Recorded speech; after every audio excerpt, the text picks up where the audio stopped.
In November 2008, LT, call. Prasad Purohit of the Indian Army was falsely accused of terrorism, arrested while still in uniform, subjected to custodial torture, and spent nearly a decade in prison without a conviction. After 17 long years of legal persecution, a court finally acquitted him of all charges in 2025.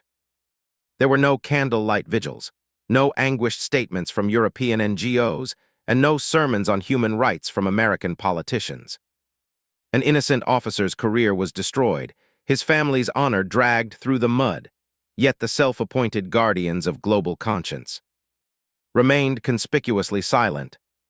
Contrast this silence with the deafening outrage over Umar Khalid and Sharjeel Imam, figures accused by Indian authorities of instigating violence against Hindus during the 2020 Delhi riots. Both face grave charges linked to the 2020 protests against the Citizenship Amendment Act.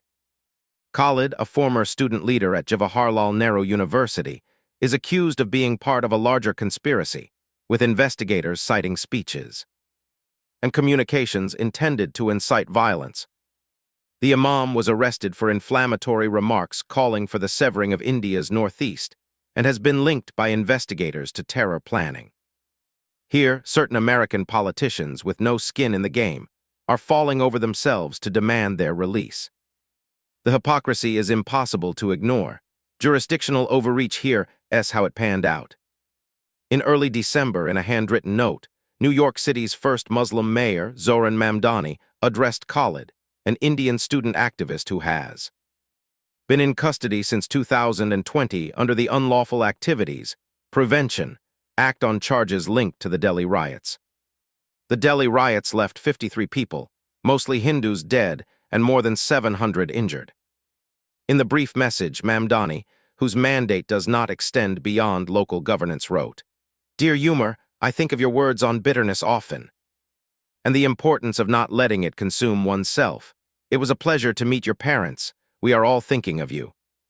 The note was given to Khalid's parents when they met Mamdani during a visit to the United States in December 2025, and was later shared publicly by Khalid's partner on social media. For those not in the loop, Khalid's father, Sid Qasim Rasul Ilyas, is a former member of the banned Islamic terrorist group, the Students' Islamic Movement of India, or SIMI. Again, in early January 2026, 8 U.S. lawmakers, Jim McGovern, Jamie Raskin, Pramila Jayapal, Jan Schakowsky, Lloyd Doggett, Rashida Tlaib, and Senators Chris Van Hollen and Peter Welch, wrote a letter to India's ambassador in Washington, D.C., urging Indian authorities to provide bail and a speedy trial for Khalid in accordance with international law. The lawmakers sought clarity on why judicial proceedings in Khalid's case have yet to commence despite the passage of more than 5 years since his arrest. They also expressed concern over what they described as the extended use of pretrial detention under India's anti-terror legislation and the broader implications for civil liberties. McGovern later reiterated the demand publicly after meeting Khalid's parents in Washington earlier this month. "Earlier this month, I met with the parents of Umar Khalid, who has been jailed in India for over 5 years without trial," he wrote in a social media post. Transatlantic intervention with no good outcome. These transatlantic interventions, framed as concern for human rights, amount to an extraordinary intrusion into India's sovereign judicial process. India, the world's largest democracy, has an independent judiciary that, while not without shortcomings, operates within a clearly defined constitutional framework. Viewed in this light, such interventions reflect a lingering legacy of Western presumptive moral authority, risk insulting the integrity of India's judiciary, and inevitably invite comparisons with shortcomings in America's own criminal justice and incarceration systems, while also raising fundamental questions about sovereignty in an increasingly interconnected world. The cases of Imam and Khalid stem from the turbulent protests against India's Citizenship Amendment Act, which fast-tracked citizenship for non-Muslim refugees from neighboring countries, sparking fears of institutionalized discrimination against Muslims. describing the bill as discriminatory depends on a reading that sets aside both history and context. Here SY. In 1947, as the British left, they divided India into three parts: India for Hindus, Muslims, Sikhs, Christians, Buddhists, and everyone else; West Pakistan, now Pakistan, for Muslims, and East Pakistan, now Bangladesh, also for Muslims. Anyone who doesn't live under a rock can see Hindus and other non-Muslim minorities in Pakistan, Bangladesh, and Afghanistan face persecution and religious violence from Islamic groups. The act is, therefore, intended as a homecoming law for non-Muslims from these three Islamic countries. In fact, even some Muslims facing religious persecution in these countries are given asylum in India on a case-by-case basis. So it is extremely churlish for Islamists like Imam and Khalid to cry discrimination. The riots that they and their followers instigated in Delhi in February 2020 were a flashpoint of communal violence, with the police finding a broader conspiracy involving student activists. Both men were charged under the Unlawful Activities Prevention Act for offenses including sedition, promoting enmity between groups, and conspiracy to commit terrorist acts, all of which constitute serious charges in any jurisdiction. India's Supreme Court, which is often accused of being sympathetic towards Islamists and is certainly not pro-Hindu, has repeatedly reviewed their bail pleas, denying them on grounds of prima facie evidence, though it granted bail to several co-accused in related cases. Asymmetries in how democracies judge one another. India's anti-terror laws are not unique. The United States employs similar laws, such as the Patriot Act, which expanded surveillance and detention powers post-9/11. Yet when India invokes such measures in response to threats, it invites foreign scrutiny. Imagine if Indian parliamentarians penned letters to the U.S. ambassador demanding accountability for the detainees at Guantanamo Bay, where, as of 2025, 15 men remain held indefinitely, many without trial for over 2 decades. Established in 2002 as a post-9/11 detention facility, Guantanamo has housed 780 individuals, men and boys, all of them Muslim. 86% were sold to the United States during a time when the American military was offering large bounties for capture. Commonly, $5, $0 was offered per man. 22 or more children were taken to the detention camp. Only a handful have ever been convicted. 9 detainees have died there without charges, far outnumbering the convictions. Such prolonged detentions, often involving torture like waterboarding, have been condemned by the UN as violations of international law. Comparable concerns also arise within the United States. Black Americans, comprising 13% of the population, make up 37% of the incarcerated, a disparity rooted in systemic racism. In federal prisons, blacks account for 38.3% of inmates. 1 in 3 black men can expect lifetime imprisonment, compared to 1 in 17 white men. Death row reflects this. Blacks are disproportionately sentenced to death. Were similar disparities elsewhere framed using the language of racial segregation or apartheid, such characterizations would likely be met with strong resistance in Washington.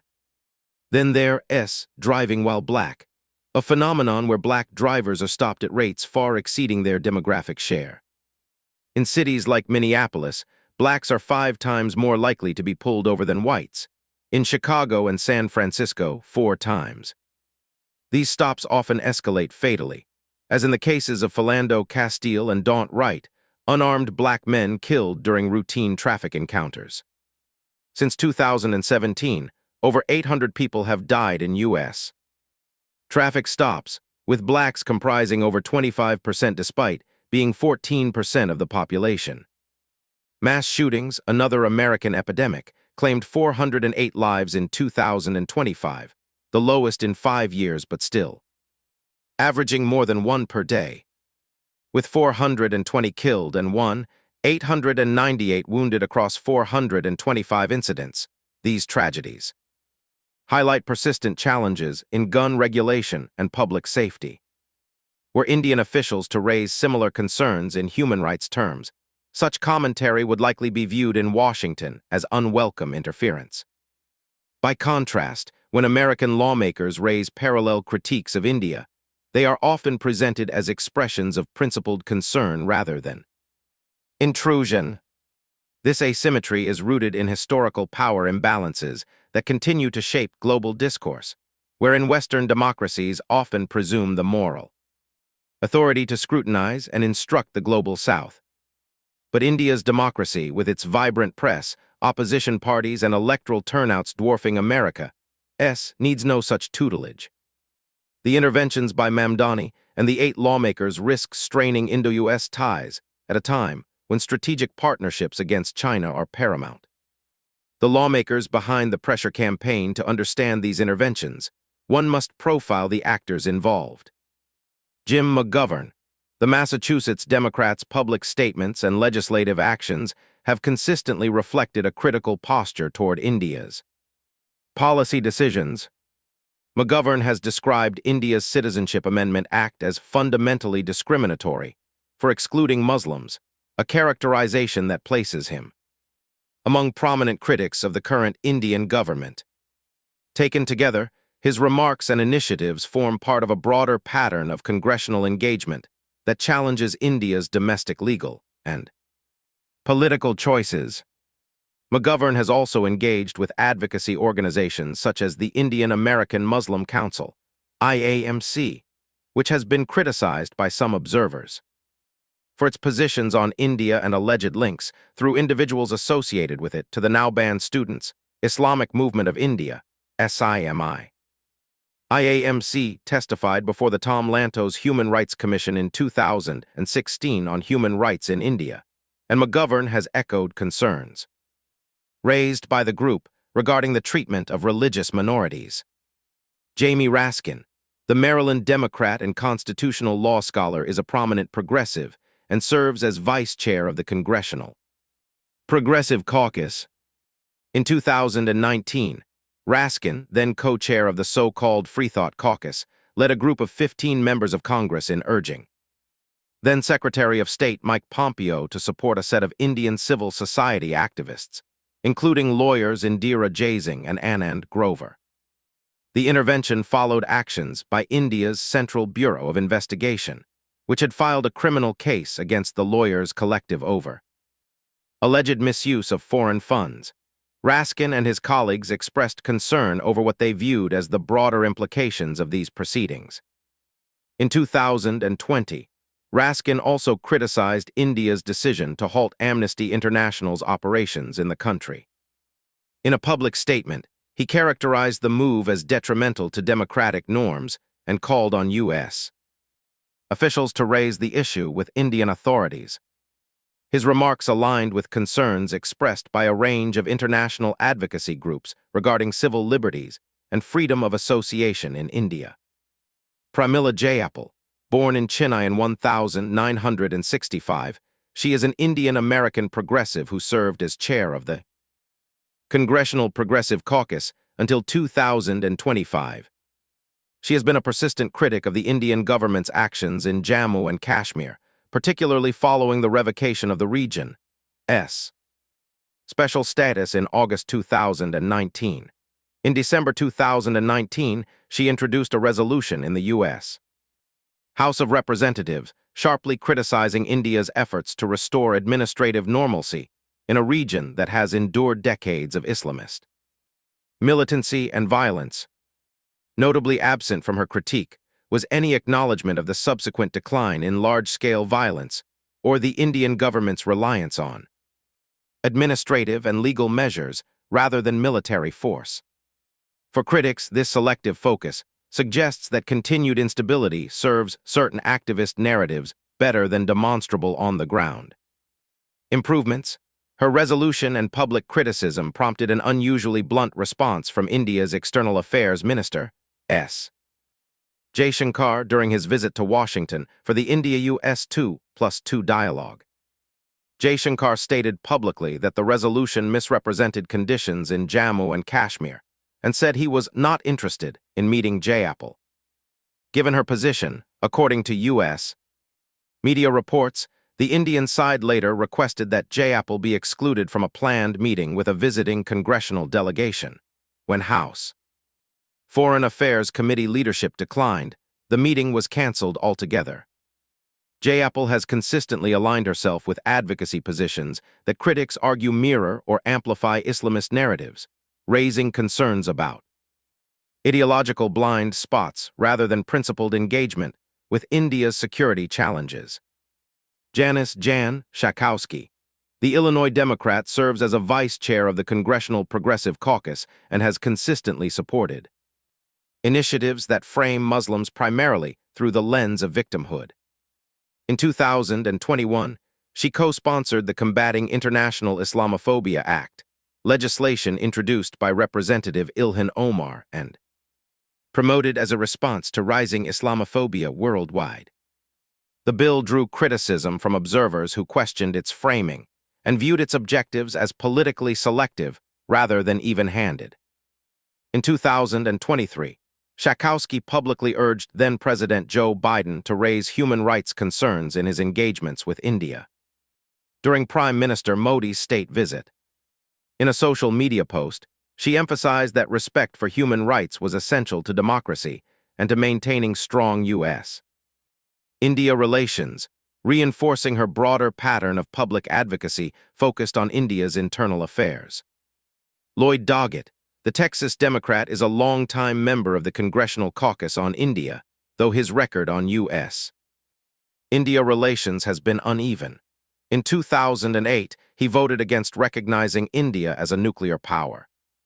By 2020, in a Republic Day statement, he criticized the Modi government for allegedly using national symbols and religious identity to divide communities. Doggett has also opposed India's Citizenship Amendment Act, the National Register of Citizens, and the revocation of Jammu and Kashmir's special status. He further signaled his alignment with activist narratives by praising then Jawaharlal Nehru University students, Union President Aish Ghosh, as courageous student resisting what he described as a violent Hindu nationalist assault, and by calling for U.S. pressure on India over these issues. Rashida Tlaib, the Michigan Democrat, is a Palestinian-American lawmaker whose political profile has been closely associated with outspoken opposition to Israel and its policies, positions that have repeatedly generated bipartisan controversy. In 2021, Tlaib participated in a panel discussion on Kashmir organized by Justice for All, an organization affiliated with Sound Vision in Chicago. Watchdog groups have described Sound Vision as part of a broader network connected to the Islamic Circle of North America, which has itself faced scrutiny over ideological and organizational ties to Islamist movements, such as the Muslim Brotherhood and Jamaat-e-Islami. In June 2023, ahead of Prime Minister Narendra Modi's address to the U.S. Congress, Tlaib, along with Ilhan Omar, announced that she would boycott the speech, calling Modi's visit shameful. Tlaib's rhetoric on Israel has drawn sustained criticism across party lines. She has supported positions widely interpreted as denying Israel's legitimacy as a Jewish state, and in 2023, she became one of the few members of Congress to be formally censured over her statements on the Israel-Gaza conflict. The censure resolution passed with support from 22 members of her own party, underscoring the extent to which her remarks were viewed as crossing accepted political boundaries. Chris Van Hollen, the Maryland Democratic senator, born in Karachi to American parents during his father's foreign service posting, co-signed a bipartisan letter with Senators Todd Young, Dick Durbin, and Lindsey Graham addressed to then-Secretary of State Mike Pompeo. The letter asserted that India's internet shutdown in Kashmir had severely disrupted access to medical care, commerce, and education for millions of residents.